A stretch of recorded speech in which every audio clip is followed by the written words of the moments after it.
அன்பு நெஞ்சங்களே, இறைவன் நமக்கு தந்த புதிய நாளிலே இறைவனுக்கு நன்றி கூறி இறை வார்த்தையால் நம் வாழ்வை மகிழ்விப்போம். இறைவன் நம் அனைவரையும் நிறைவாக ஆசீர்வதித்து பாதுகாத்து வழி நடத்துவாராக. இன்றைய நற்செய்தி வாசக சிந்தனை. இயேசு தம் சாவை முதல் முறை முன்னறிவித்தல்.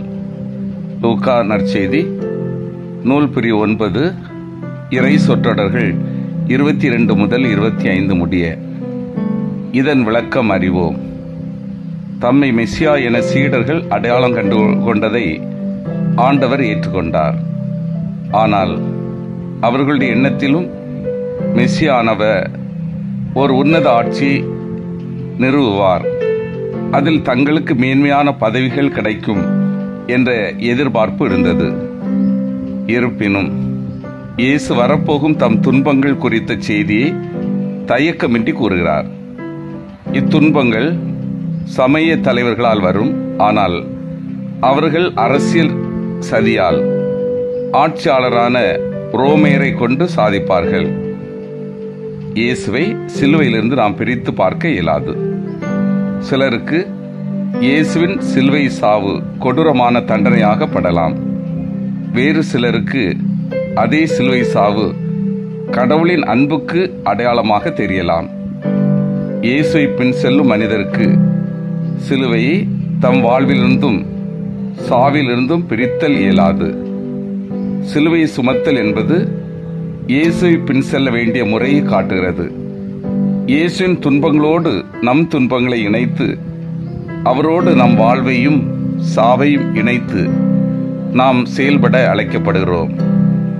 அன்பார்ந்தவர்களே, இறைவன் நமக்கு கொடுக்கப்பட்டிருக்கும் வாழ்வு நம்மை நாமே பாதுகாத்து வைத்துக் கொள்ள அல்ல, பிறருக்கு கடவுளுக்கும் பயனை கொடுக்க. இயேசுவை பின்பற்ற விரும்புகிறவர்கள் எப்படிப்பட்ட வாழ்வு வாழ வேண்டும்? அது ஒரு சவாலான வாழ்வு. வாழ்வதற்கு கடினமான வாழ்வு ஆனாலும் நிறைவான வாழ்வு மன மகிழ்ச்சியான வாழ்வாக அமையும். இயேசு தன்னலம் துறக்க வேண்டும் என்று சொல்கிறார். தன்னலம் என்பது சுயத்தை குறிக்கிறது. நான் எனது என்கின்ற சுயம் அகல வேண்டும். அடுத்தவர் நலனுக்காக உழைப்பதை இறைவன் விரும்புகிறார். இயேசுவை பின்பற்ற ஒருவர் தன்னலம் துறக்க வேண்டும்.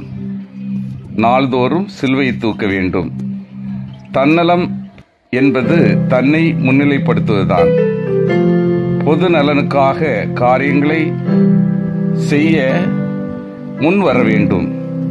அதற்காக மற்றவர்களையும் ஈடுபடுத்துவது அவசியம்.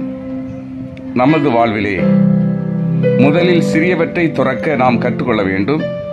சிறியவற்றில் வெற்றி கொண்டால் பெரியவற்றிலும் வெற்றி நம்மை தேடி வரும். எனவே சிறிய இன்பங்கள், கேளிக்கைகள், உணவுப் பொருட்கள், பிறருக்காக நமது நேரம் என சிலவற்றை நாம் இழக்க கற்றுக்கொண்டால் அதனால் நாம் பெரியவற்றை பெற்றுக்கொள்ள முடியும்.